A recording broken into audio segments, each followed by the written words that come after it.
에베소서 5장 1절부터 20절까지 읽으셨습니다. 오늘 본문은 빛의 자녀로 사는 삶, 오직 성령으로 충만함을 받는 것에 대해 말합니다.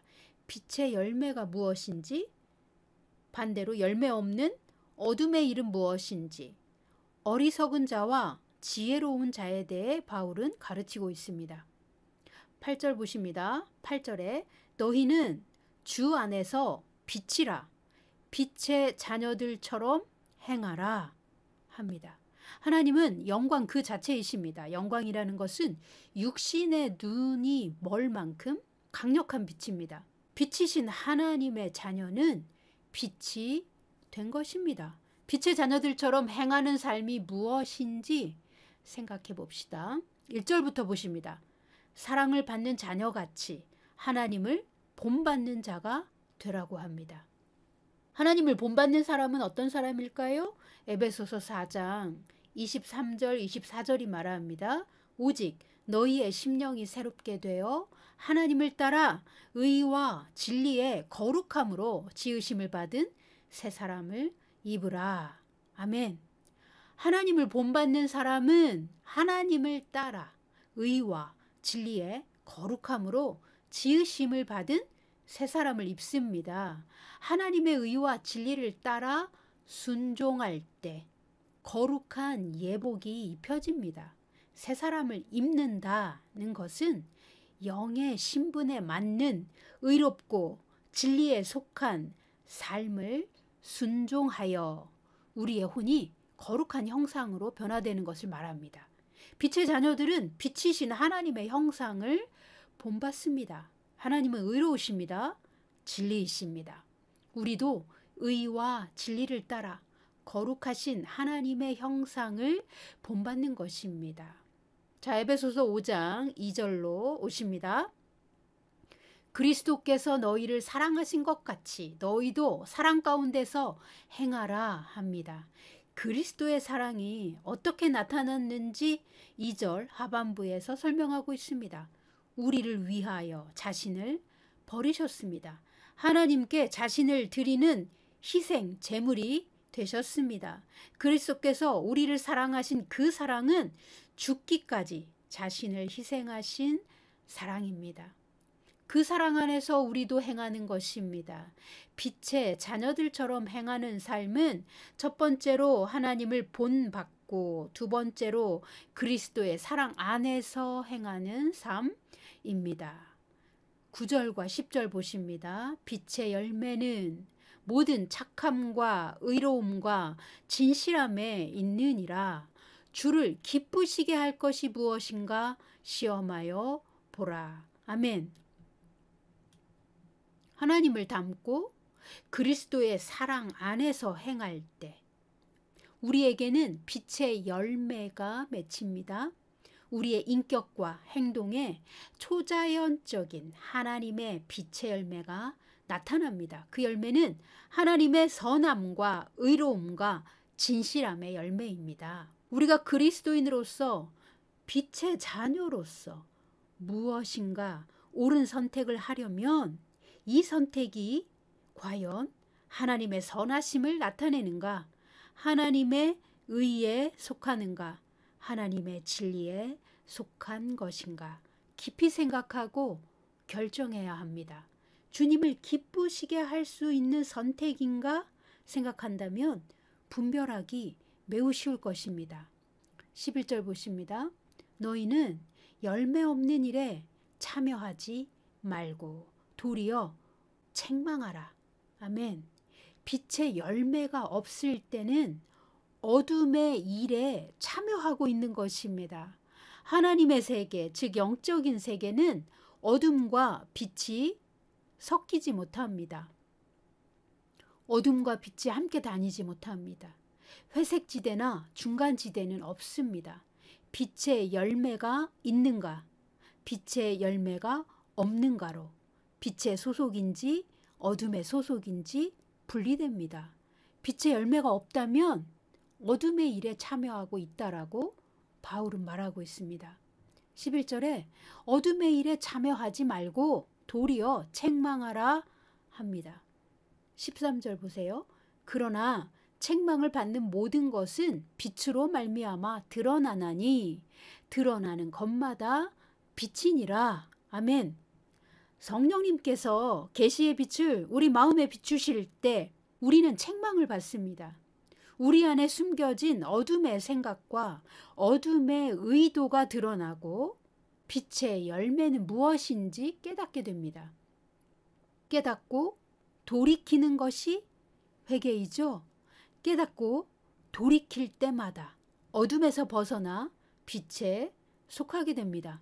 하나님의 말씀이 성령의 능력으로 우리의 마음을 비추실 때 우리는 비로소 빛에 속한 깨달음을 얻고 하나님의 선하신 뜻을 이해합니다. 우리가 빛으로 말미암아 깨닫고 이해한 대로 우리의 생각을 돌이키고 삶의 태도를 바꾸어 하나님의 뜻에 순종하면 이것이 온전한 회개입니다. 빛의 열매가 맺힙니다. 회개에 합당한 열매를 맺으라고 예수님이 말씀하셨는데 회개에 합당한 열매란 빛에 속한 행동이 습관이 될 때까지 훈련하고 순종하는 것입니다. 생각과 태도는 바뀌었지만 열매가 맺힐 때까지는 습관을 바꾸는 훈련의 시간이 필요합니다. 한번 생각을 바꾸면 끝이 나는 것이 아닙니다. 삶의 습관이 완전히 바뀔 때까지 훈련해야 하고 이 훈련은 고난을 통과하는 것입니다.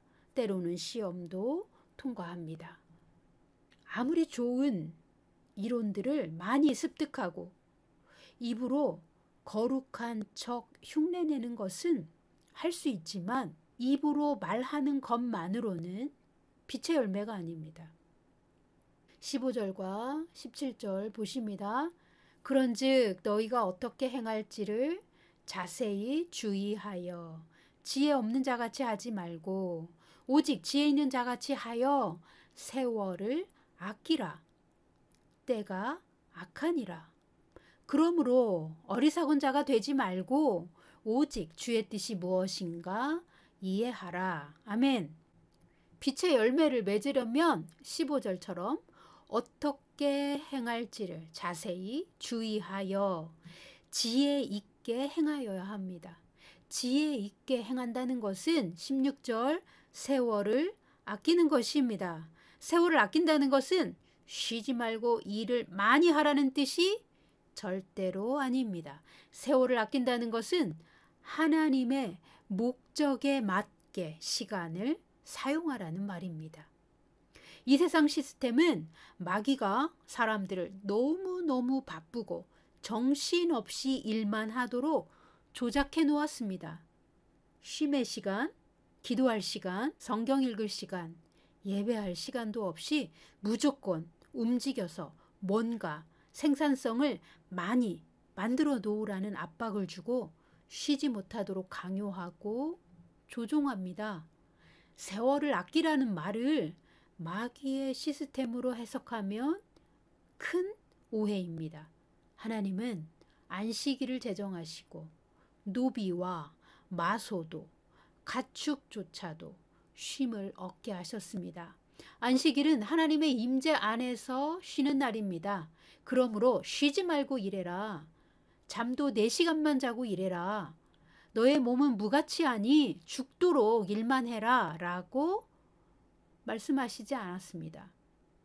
이렇게 말하는 것은 마귀입니다. 사람을 마귀의 노예로 부리려는 마귀의 전략과 전술입니다. 만약 이렇게 산다면 정신 연령은 매우 낮은 채로 인격이 성장하지 못하고 몸은 병들고 삶의 마지막엔 매우 공허한 결말이 따라옵니다. 하나님께서 세월을 아끼라 하신 것은 오히려 사람에게 주어진 시간이 한정되어 있으므로 너의 삶을 향한 하나님의 부르심에 맞게, 즉 하나님의 목적에 맞게 너의 시간을 지혜롭게 잘 사용하여라입니다. 하나님의 목적에 맞게 여러분의 일터도, 일하는 시간과 쉬는 시간도 모든 시간표를 조정하셔야 합니다. 시간을 잘 사용한다는 것은 이 세상 분위기에 휩쓸려서 아무 생각 없이 무조건 바쁘게 다람쥐 쳇바퀴 돌듯이 살아서는 안 된다는 말입니다. 이 세상 시스템은 혼자만의 시간을 주지 않고 쉴 시간도 주지 않고 눈만 뜨면 정신없이 움직이고 일만 하라고 강요하는 엄밀히 노예의 삶입니다. 아무리 고액 연봉을 받는다 해도 자신의 운명을 알지 못하고 하나님의 목적과 상관없이 사는 삶이라면 노예의 삶입니다. 세월을 아끼는 지혜로운 삶은 하나님의 목적에 맞게 부지런히 시간을 사용하는 것입니다. 일하는 시간, 쉬는 시간, 명상할 시간, 기도할 시간, 자녀들과 함께 보내는 시간, 성경을 묵상할 시간을 따로 떼어서 그 시간을 충분히 하나님의 빛으로 채우는 것입니다.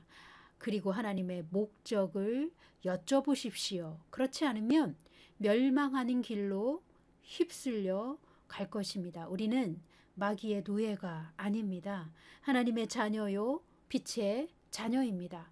그러므로 바울은 에베소서 5장에서 어리석은 자가 되지 말고 오직 주의 뜻이 무엇인가 이해하라. 잠자는 자여 깨어서 죽은 자들 가운데서 일어나라. 그리스도께서 너에게 비추이시리라. 지혜 있게 어떻게 행할지를 자세히 주의하여 너의 시간을 하나님의 목적에 맞추어라 하고 있습니다. 에베소서 5장 18절입니다.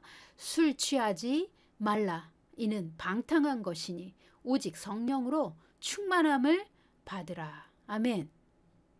패션 번역은 이 부분을 방탕함에 와인에 취하지 마십시오. 방탕한 삶은 하나님을 반역하는 것입니다. 라고 번역합니다.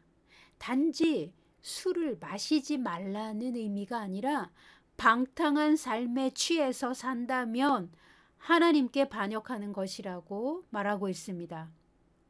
그러므로 반대로 오직 날마다 지속적으로 성령의 충만함을 받으라고 합니다. 오직 성령으로 충만함을 받으십시오. 18절이 오직 성령으로 충만함을 받으라고 말하죠.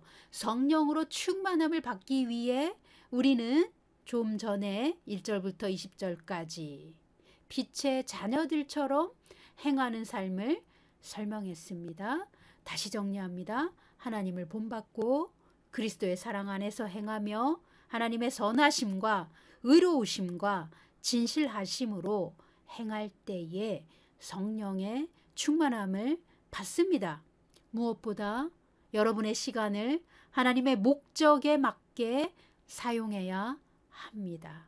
지금은 마지막 때이며 악한 자가 곧 나타날 악한 시간입니다. 그러므로 지혜 있게 여러분의 시간을 하나님의 목적에 맞추어야 하고 삶의 모든 결정을 자세히 주의하여 하나님의 뜻인지 분별하고 하나님의 뜻을 이해하여 지혜 있게 선택해야 합니다. 그러면 성령으로 충만함을 입습니다. 성령으로 충만한 사람들은 주님의 몸으로 하나가 되어 모일 때마다 이렇게 예배합니다. 19절과 20절입니다. 시와 찬송과 신령한 노래들로 서로 화답하며 너희의 마음으로 주께 노래하며 찬송하며 범사에 우리 주 예수 그리스도의 이름으로 항상 아버지 하나님께 감사하며 아멘. 성령으로 충만한 사람들이 모인 교회는 모일 때에 시편과 찬양과 신령한 노래들로 예배합니다. 만날 때마다 성경의 말씀을 서로가 서로에게 나눠줍니다. 하나님의 말씀으로 서로를 격려합니다. 그리고 모든 일에 예수 그리스도의 이름으로 항상 아버지 하나님께 감사합니다. 이런 교회가 성령으로 충만한 교회의 모습입니다. 성령으로 충만한 믿는 자의 모습입니다. 사랑하는 성도 여러분, 지금은 때가 악합니다. 여러분의 삶의 목적과 시간표를 하나님의 목적에 맞게 조정하십시오. 그리고 오직 성령의 충만함을 받는 삶을 사십시오. 우리 주 예수 그리스도께서 다시 오실 시간이 우리의 코앞에 와 있습니다.